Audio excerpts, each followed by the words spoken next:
Cari amici, è con grande piacere che oggi ospite sul nostro canale YouTube la professoressa Lisa Feldman Barrett. Lisa ha gentilmente accettato di rispondere ad alcune delle nostre domande sul tema delle emozioni proprio oggi che le nostre emozioni sono messe particolarmente a dura prova. Lisa Feldman Barrett è professoressa all'Università di Northeastern, Boston, dove è anche direttrice del Laboratorio Internazionale di Scienze Affettive. Il suo lavoro di ricerca ha come obiettivo l'indagine della scienza delle emozioni e le ha permesso di ottenere numerosi premi e riconoscimenti da parte delle più importanti e prestigiose istituzioni in ambito psicologico. Professoressa, la ringrazio ancora per il suo tempo e le cedo la parola.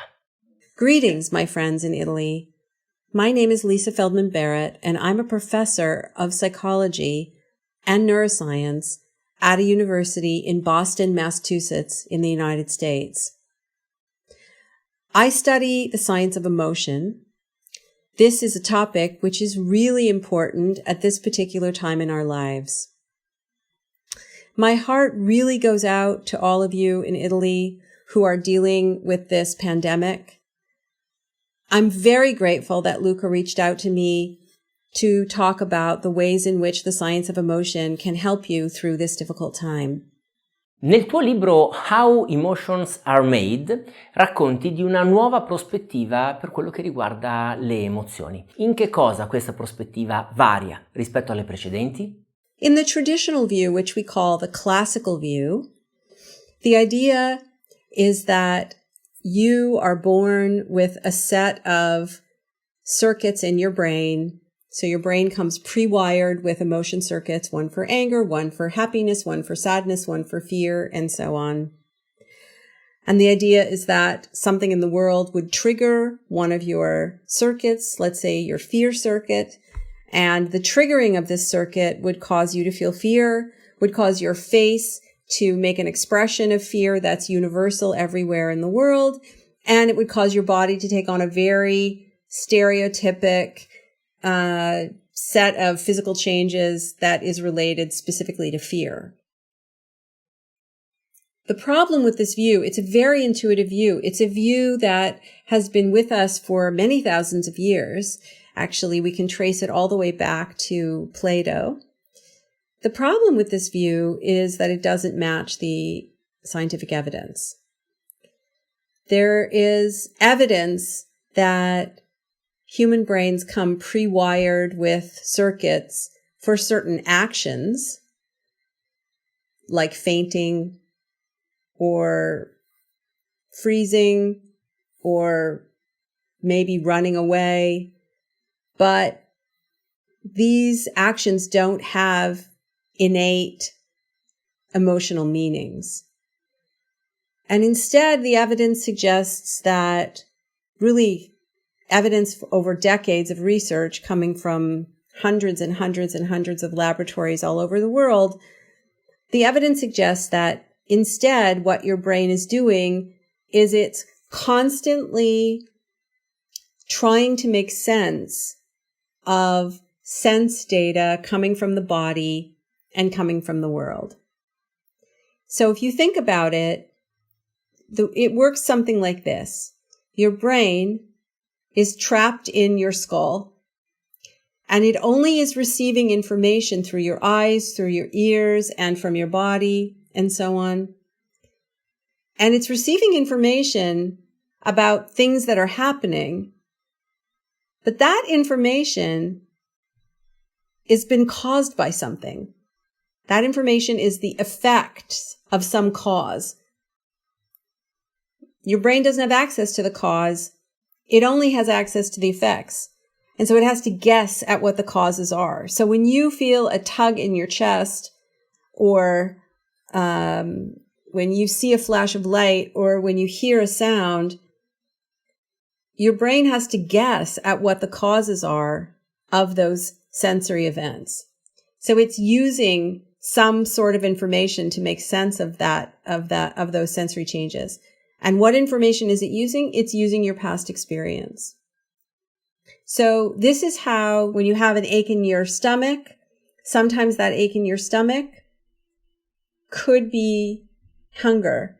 And sometimes your brain can make sense of that ache in your stomach as anxiety if you're in a doctor's office waiting for a test.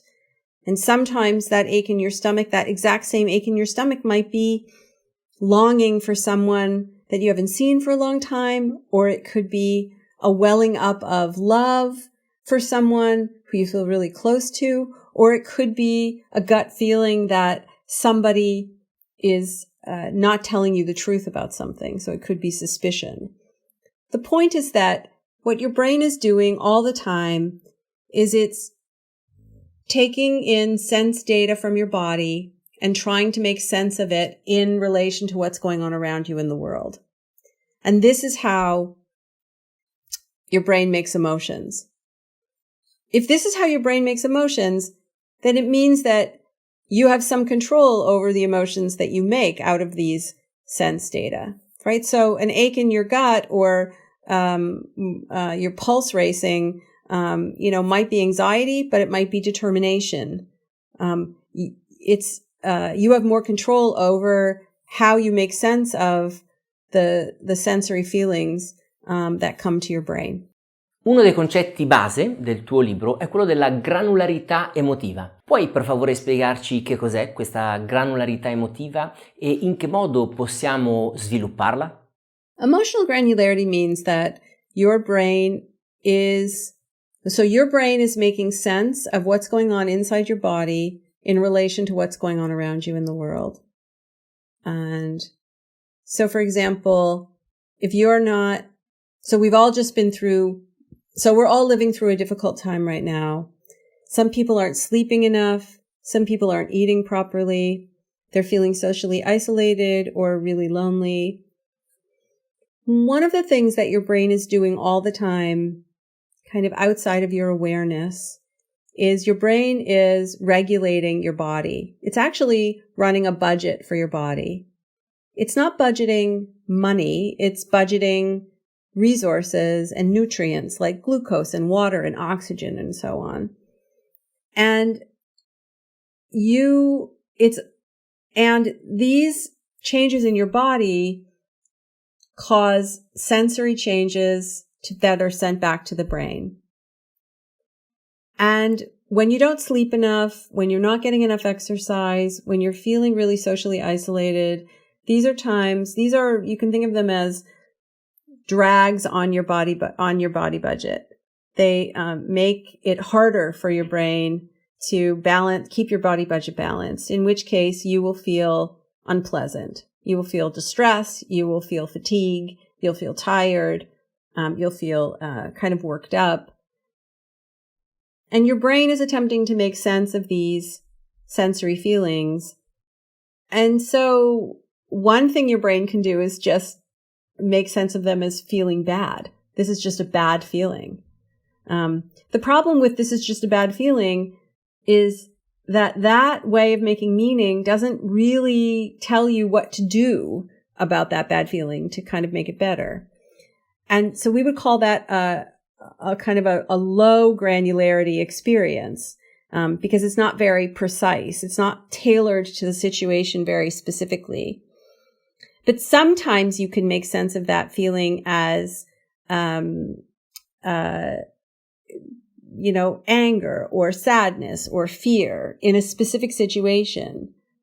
Or you might make sense of that feeling as frustration or irritation, something really specific and really tailored to the situation. That would be creating an experience of high granularity. It's basically, granularity is about the precision and degree of detail and kind of fit to the situation. So the degree of detail and precision and specificity in how your brain is making emotion, and also its fit to the situation so that you know what to do about the emotional event that you're experiencing.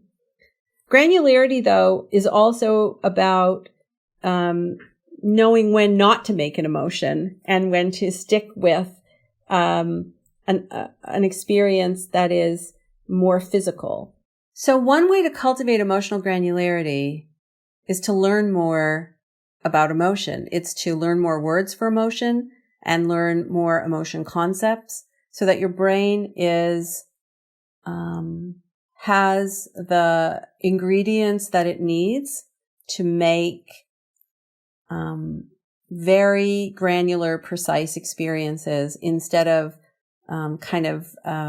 vague feelings of feeling bad or feeling calm or feeling good or feeling worked up or feeling distressed or comfortable or uncomfortable. In che modo, secondo te, le emozioni possono essere anche delle preziose alleate nei periodi di crisi e di cambiamento come quello che stiamo vivendo? That being said, I think this is a moment right now where it's hard to imagine how learning more emotion words or learning more concepts for emotion could really help. I think in some ways it can, but it's limited, really, because one of the real challenges here is that our body budgets are running a deficit. Right now, we're all dealing with extraordinary circumstances. We're dealing with situations where we've lost a lot of what makes our lives meaningful on a day-to-day basis, and in some cases, we've lost people who are really important to us. And when you lose someone who's important to you, it feels to you like you've lost a little bit of yourself. And that's because you've lost someone who who makes deposits into your body budget. So the best thing that we can do for ourselves right now is tend to that body budget. I know I'm going to sound like a mother. I am a mother. But really I'm speaking to you as a neuroscientist. The best things that we can do right now are get enough sleep, eat healthfully, reach out and provide social support and social connection to people when we can. We can do something nice for someone every day. We can do the kinds of things that make it easier for our brains to regulate our bodies, to run our body budgets. We can continually make deposits into our body budgets so that we don't start running a deficit. And what that's going to do is it's going to just turn the dial down on distress. It's going to turn the dial down on the really unpleasant feeling that comes from running a body budget deficit. And then we'll have fewer opportunities to use our emotion knowledge to make negative emotion. And we might have more opportunities to make emotions like gratitude or compassion or joy or awe. I think the thing that I want to most communicate is that understanding a little bit about how your brain works, the fact that we're social animals, the fact that we make deposits and withdrawals into each other's body budgets is just as important as understanding how our brains take the raw materials from that process and create emotions. If I wasn't a scientist and I hadn't studied this for 25 years, I'm not actually sure that I'd believe it. But you really are, in a very real way, the architect of your own experience. And you really can affect the experiences that people around you have as well. And in a moment like this, when the world seems like it's on fire, it's hard to remember that. That's why I'm reaching out to talk to you today. That's why I'm very grateful for Luca giving me this opportunity to tell you a little bit about the science that we do. And I'm wishing you a balanced body budget and the most comfort that you can cultivate for yourself and for other people as we live through this difficult time.